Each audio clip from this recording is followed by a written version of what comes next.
लोकसभा चुनाव 2024 के लिए बीजेपी ने उम्मीदवारों की पहली सूची जारी कर दी और इस सूची में 195 उम्मीदवार जिनका जिक्र अभी हमने किया, नाम फाइनल हो चुके हैं। लिस्ट में पीएम मोदी समेत 34 केंद्रीय मंत्रियों के नाम शामिल हैं। 3 पूर्व मुख्यमंत्रियों का भी नाम इसमें शामिल है। शिवराज सिंह चौहान हैं, सर्बानंद सोनोवाल हैं और बिप्लब देब को भी टिकट दिया गया है। पहली सूची में 28 महिलाएं हैं, 47 युवा हैं, 27 एससी हैं, 18 एसटी, 57 ओबीसी समुदाय से जुड़े हुए प्रत्याशी हैं। तो देखिए, इस वक्त ये जान लीजिए कि मैदान में मोदी कैबिनेट, जिसमें खुद पीएम मोदी, अमित शाह, राजनाथ सिंह लखनऊ से, गांधीनगर से गृहमंत्री अमित शाह, नरेंद्र मोदी फिर वाराणसी से तीसरी बार चुनाव लड़ेंगे, स्मृति ईरानी अमेठी से चुनाव लड़ेंगे एक बार फिर से, अर्जुन राम मेघवाल को बीकानेर से टिकट मिला, गजेंद्र सिंह शेखावत को जोधपुर, ज्योतिरादित्य सिंधिया को गुना से टिकट मिला है। तो देखिए, ये वो मंत्री जिनके नामों का ऐलान हो चुका है। चुनाव में कौन किस सीट से चुनाव लड़ेगा, इसको लेकर 135 सीटों पर जो उम्मीदवार हैं उनको लेकर तस्वीर क्लियर हो चुकी है। प्रधानमंत्री मोदी खुद चुनाव लड़ेंगे वाराणसी से एक बार फिर से, और अंडमान निकोबार द्वीप समूह से विष्णुपद रे, अरुणाचल पश्चिम से किरण रिजिजू, अरुणाचल पूर्व से तापिर गांव, और मेरे साथ में इस वक्त जुड़ रहे हैं अक्षय, मेरे सहयोगी। अक्षय, 195 नाम एकदम सामने हैं। 195 नामों के साथ साथ आज मंत्रिपरिषद की बैठक। पहले चाहूंगी कि आप जरा बताएं कि मंत्रिपरिषद की इस बैठक में क्या कुछ खास मुद्दों पर चर्चा होने वाली है।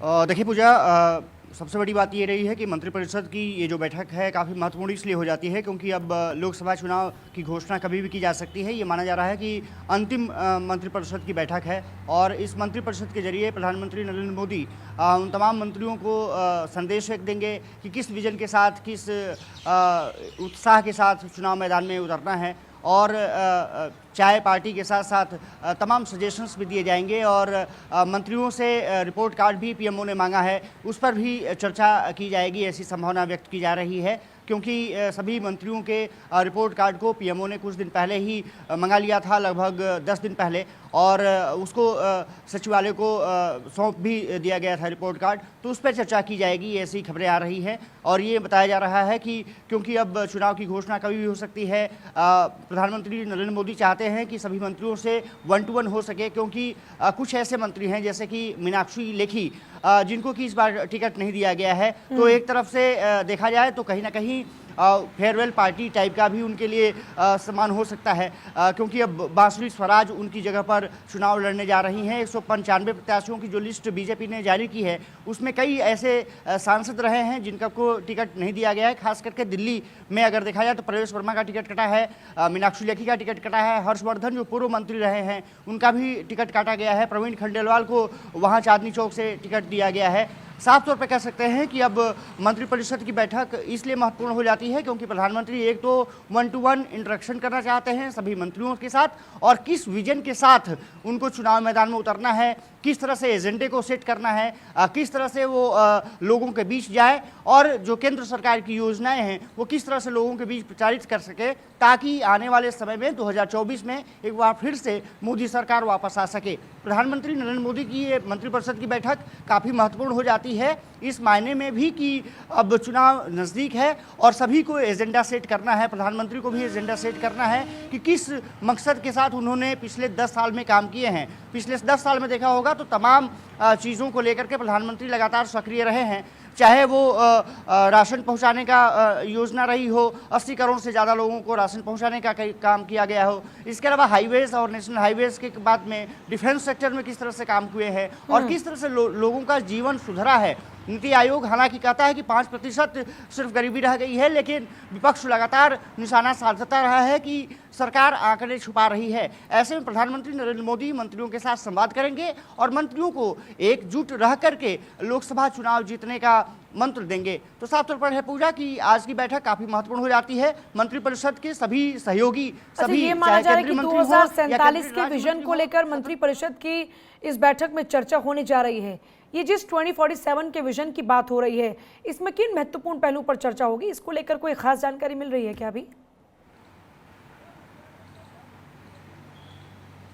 और देखिए, प्रधानमंत्री नरेंद्र मोदी लगातार कहते रहे हैं कि उनका विजन विकसित भारत बनाना है। और आपने देखा होगा कि जब बीजेपी की कन्वेंशन हुई थी, राष्ट्रीय कन्वेंशन में भी तमाम बातों का जिक्र किया गया था कि किस तरह से 2047 तक एक रोड मैप तैयार किया जा रहा है, जिसके द्वारा विकसित भारत का संकल्प पूरा किया जा सकता है। निश्चित रूप से वो एक मुद्दा रहेगा, लेकिन क्योंकि चुनाव नज़दीक है और 5 साल आने वाले समय में किस तरह से सरकार काम करने वाली है, किस तरह से जनता के बीच में उस मुद्दों को ले जाना है, ये ज़्यादा इंपॉर्टेंट रहने वाला है। और निश्चित रूप से अगर 5 साल सरकार को मौका मिलता है, जैसे प्रधानमंत्री नरेंद्र मोदी कहते रहे, तो वो 2047 का रोड मैप तैयार करने में निश्चित रूप से सहायता मिलेगी। और इसलिए आज की बैठक काफ़ी महत्वपूर्ण हो जाती है। सुषमा स्वराज जो भवन है उसमें ये बैठक आयोजित की गई है और कुछ देर बाद ये बैठक शुरू हो जाएगी। कहा जा रहा है कि मंत्री धीरे धीरे वहां पर पहुंचना शुरू हो चुके हैं। निश्चित रूप से कह सकते हैं कि आज की बैठक काफ़ी महत्वपूर्ण हो जाती है, और इसलिए महत्वपूर्ण हो जाती है क्योंकि अब इसके बाद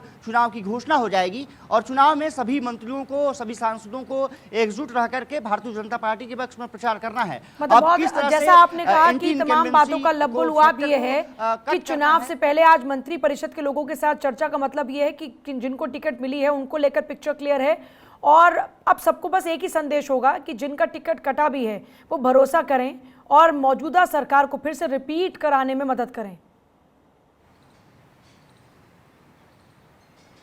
देखिए, निश्चित रूप से जिस तरह से मोदी सरकार ने पिछले काम किया है, लगातार प्रधानमंत्री नरेंद्र मोदी कहते रहे हैं कि वो एक बार फिर से सत्ता में आ रहे हैं, और उन्होंने संसद भवन से लेकर के अब हर मंच पर कहना शुरू कर दिया है कि एक बार फिर से तीसरे टर्म में भी वो प्रधानमंत्री की शपथ लेने जा रहे हैं। और निश्चित रूप से ये सहयोगियों के लिए एक बूस्टर का काम कर रहा है। निश्चित रूप से कुछ लोगों के टिकट कटे हैं, लेकिन उससे बीजेपी के प्रोस्पेक्ट पर फर्क नहीं पड़ेगा, ये बीजेपी मानती है। और इसलिए जो युवाओं को चेहरा दिया गया है टिकट, जैसे कि 47% के आसपास अगर कहा जा रहा है कि माफ़ कीजिएगा 47 लोगों को जो 50 वर्ष से कम उम्र के हैं उनको टिकट दिया गया है। 27% ओबीसी वर्ग को प्रतिनिधित्व दिया गया है। और साथ ही साथ यूपी में जिस तरह से कहा जा रहा था कि टिकट वहाँ कटेंगे, वहाँ भी टिकट नहीं काटा गया है। बहुत कम, लगभग 5 लोगों के टिकट काटे गए हैं और अधिकतर को रिपीट किया गया है। केंद्रीय मंत्री अधिकतर चुनाव लड़ रहे हैं।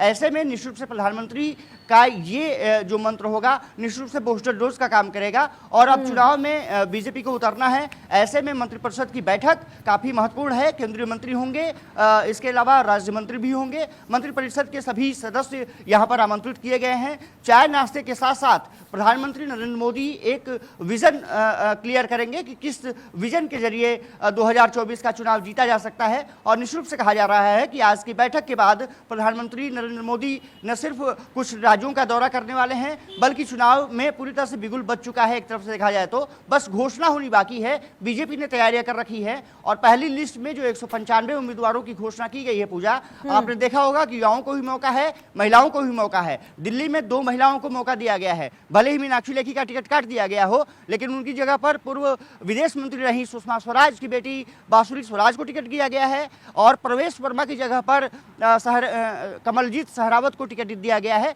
जो कि महिला सांसद बनने की तरफ अग्रसर हैं। वो मानती हैं कि महिलाओं का जिस तरह से सम्मान मोदी सरकार ने किया है वैसा किसी सरकार ने नहीं किया है, इसलिए महिलाएं आज बीजेपी के साथ। और यही बड़ी वजह है कि अभी हम देख रहे हैं कि पहली सूची में महिलाओं की अच्छी खासी तादाद है, जिसका जिक्र भी आपने किया। और क्योंकि प्रधानमंत्री मोदी या फिर पूरा कैबिनेट या फिर बीजेपी की बात करते हैं तो महिलाओं पर पूरा फोकस है। और ऐसे में ये संदेश भी देने की कोशिश की जा रही है कि हम सिर्फ 33% आरक्षण की बात नहीं करें, बल्कि अपनी तरफ से भी प्रयास करें कि महिलाओं को बढ़त मिले।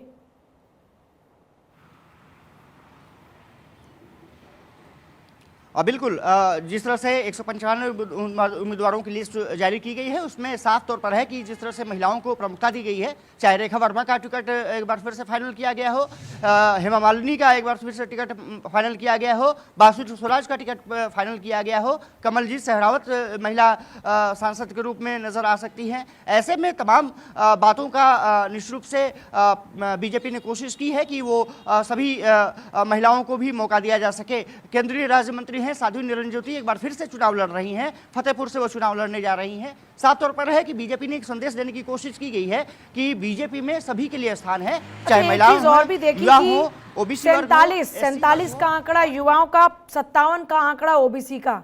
ओबीसी को साधना भी जरूरी है, युवाओं को साधना भी जरूरी है। पूरे बैलेंस के साथ में इस बार टिकट शेयर हम देख रहे हैं कि टिकट बंटवारा हुआ है। सीट शेयरिंग का फॉर्मूला हमने देखा कि तय हो चुका है ऑलरेडी, और जब टिकट बंटवारा हो रहा है तो उसमें भी बहुत बारीकी से कैलकुलेशन की गई है।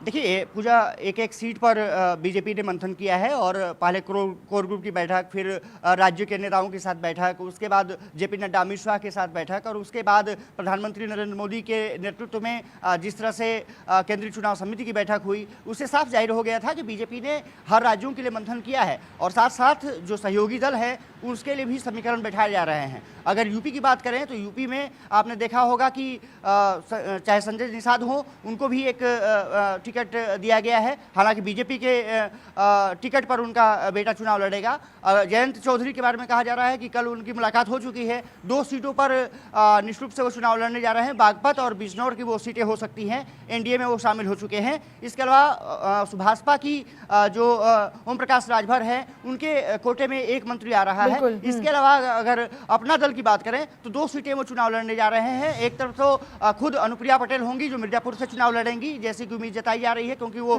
सीट बीजेपी ने छोड़ दी है। हालांकि अभी 195 उम्मीदवार जो घोषित किए गए हैं, कई ऐसी सीटें हैं जिस पर कि बीजेपी मंथन कर रही है, खास करके यूपी को लेकर के।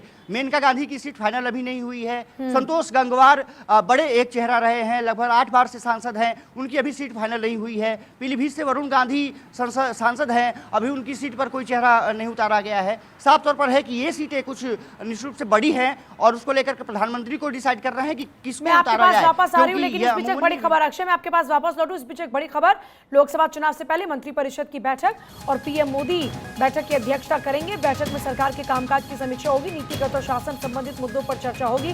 थोड़ी ही देर बाद शुरू हो रही है बैठक, और जिस पर जानकारी भी अक्षय दे रहे थे। लोकसभा चुनाव से पहले केंद्र सरकार फुल एक्शन में है। केंद्रीय मंत्रिपरिषद की बैठक आज सुबह 10 बजे से दिल्ली के सुषमा स्वराज भवन में ये होने जा रही है, लेकिन क्योंकि 10 बज चुके हैं और अब से कुछ ही देर बाद ये बैठक शुरू हो जाएगी। दरअसल कुछ ही दिन बाकी हैं और आचार संहिता लगने से पहले मंत्रिपरिषद की आखिरी बैठक होगी है। और देखिए, ये इस वक्त आप तस्वीरें देख रहे हैं सुषमा स्वराज भवन से, लाइव तस्वीरें सुषमा स्वराज भवन की, जहां पर मंत्रिपरिषद के सदस्यों के पहुंचने का सिलसिला लगातार जारी है। और इसी बीच अक्षय मेरे साथ लगातार बने। अक्षय, अब से कुछ ही देर बाद बैठक शुरू होने जा रही है, क्योंकि हम देख रहे हैं कि गाड़ियां लगातार पहुंच रही हैं, और अब बस कुछ ही देर का इंतजार होगा बैठक के लिए। क्या अपडेट मिल रहा है? बिल्कुल कुछ ही देर का इंतजार है। जैसा पूजा मैं जिक्र कर रहा था कि प्रधानमंत्री नरेंद्र मोदी की अध्यक्षता में ये बैठक होनी है। प्रधानमंत्री कुछ देर में पहुंच जाएंगे। मंत्रिपरिषद के जो सहयोगी हैं वो वहां पर पहुंचना शुरू हो चुके हैं। अक्षय, मैं आपके पास वापस लौटूं। अदिति नागर हमारे पॉलिटिकल एडिटर इस वक्त हमारे साथ में है। अदिति, अब से कुछ ही देर बाद बैठक होने जा रही है, बैठक को बेहद खास माना जा रहा है, आपके पास क्या कुछ खास जानकारी है इस बैठक को लेकर? मुझे खास तो बैठक है ही, क्योंकि मंत्रिपरिषद की ये बैठक है और 2024 के चुनाव से पहले है, तो ये मिलन समारोह कह लें, ये आगे दूरगामी किस तरीके से तमाम चीजों को लेकर बात होगी। अब आपको बता दें कि केंद्रीय मंत्रिपरिषद की बैठक मंत्री पहुंचना शुरू हो चुके हैं। 10 बजे का समय था। सुषमा स्वराज भवन में ये बैठक शुरू होने वाली है। लोकसभा चुनाव 2024 से पहले मंत्रिपरिषद की आखिरी बैठक है। बैठक में पीएम मोदी मंत्रिपरिषद के सहयोगी को धन्यवाद और शुभकामनाएं देंगे। पीएम मोदी ने ये कह सकते हैं कि अगले मंत्रिपरिषद में कई लोग नहीं होंगे, लेकिन सबको साथ मिलकर काम करना होगा। दिन भर चलने वाली ये बैठक आचार संहिता लगने से पहले आखिरी बैठक है। और देखिए, भारत में को 2047 तक का जो विजन है विकसित राष्ट्र वाला, उसको बनाने के रोड मैप पर एक बार प्रधानमंत्री मोदी जिक्र कर सकते हैं, सबके साथ की उम्मीद कर सकते हैं, और आगामी किस तरीके से जो जीत का मंत्र है वो भी दे सकते हैं। इस बैठक में इसको लेकर एक प्रेजेंटेशन भी दिया जाएगा। और आपको बता दें कि इससे पहले कैबिनेट बैठक में पीएम मोदी ने सभी कैबिनेट मंत्रियों से अपने अपने मंत्रालय का अलग अलग जो 100 दिनों का और अगले 5 साल का रोड मैप बनाने के लिए भी कहा था। मंत्रालय के सचिव भी मौजूद रहने वाले हैं। तो बहुत ज्यादा बोलते हैं, बहुत ज्यादा उम्मीद भरा ये मंत्रिपरिषद होगा। इसमें भावनात्मक भी होगा, मोटिवेटिंग भी होगा। इसमें पुराने 5 साल और आगामी 5 साल और शायद आगामी 2047 तक के विजन पर बात होने वाली है। तो ये भारतीय जनता पार्टी के लिए, सरकार के लिए बेहद खास ये बैठक मानी जा रही है। जाहिर तौर पर अदिति आपके पास वापस लौटे, अक्षय आपके पास वापस लौटे, जरा तस्वीरें एक बार फिर से दिखा दें। सुषमा स्वराज भवन की ये तस्वीरें लगातार आप लोग देख रहे हैं। केंद्रीय मंत्रिपरिषद की बैठक की अध्यक्षता प्रधानमंत्री मोदी करेंगे। कुछ ही देर बाद ये बैठक शुरू होने जा रही है। वक्त 10 बजे का था, लेकिन थोड़ा और वक्त लग रहा है इस बैठक को शुरू होने में। दिन भर चलने वाली ये बैठक आचार संहिता लगने से पहले मोदी सरकार के दूसरे कार्यकाल की मंत्रिपरिषद की आखिरी बैठक होगी और इस बैठक के दौरान में भारत को 2047 तक विकसित राष्ट्र बनाने के रोड मैप पर चर्चा होगी। जिस रोड मैप का जिक्र अदिति बार बार हो रहा है, इस रोड मैप में क्या खास रहने वाला है जिन पहलुओं पर आज चर्चा होगी?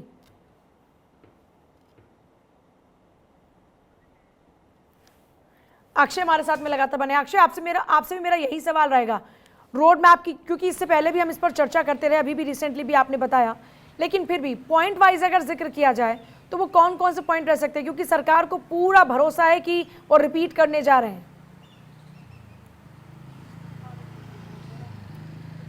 बिल्कुल, जिस तरह से प्रधानमंत्री नरेंद्र मोदी लगातार कहते रहे हैं, संसद भवन से शुरुआत हुई और उसके बाद लगातार मंचों से कहते रहे हैं कि वो एक बार फिर से प्रधानमंत्री पद की शपथ लेने जा रहे हैं। तीसरी बार मोदी सरकार फिर से एक बार आने जा रही है। ऐसे में निश्चित रूप से 2047 का जो रोड मैप रखा है वो काफ़ी महत्वपूर्ण हो जाता है। उसके लिए 5 साल, ये आने वाले 5 साल काफ़ी महत्वपूर्ण होंगे, क्योंकि अगर 5 साल सरकार बनती है तो फिर किस तरह से इंफ्रास्ट्रक्चर के विज़न को किस तरह से क्लियर करना है, किस तरह से जीवन यापन जो लोगों का चल रहा है उसको किस तरह से बेहतर करना है, जीडीपी में सुधार किस तरह से होना है, किस तरह से महिलाओं को सशक्तिकरण की भूमिका अदा करनी पड़ सकती है और किस तरह से उनको सशक्त किया जाएगा, युवाओं को किस तरह से रोजगार से जोड़ा जाएगा। जिस तरह से अभी खबर आ रही है कि जो रेहड़ी पटरी वाले जो स्वनिधि योजना इस्तेमाल कर रहे थे, उनकी एनुअल इनकम में लगभग 23,000 से ज़्यादा का इजाफा हुआ है। तो ये काफ़ी महत्वपूर्ण हो जाता है, क्योंकि अगर मजदूर बढ़ता है आगे, रेहड़ी पटरी वाले जो कामगार हैं वो आगे बढ़ते हैं, तो निश्चित रूप से जो गरीब तबका है अगर आगे बढ़ेगा तो निश्चित रूप से इकोनॉमी भी बढ़ेगी और देश भी बढ़ेगा और निश्चित रूप से विकसित भारत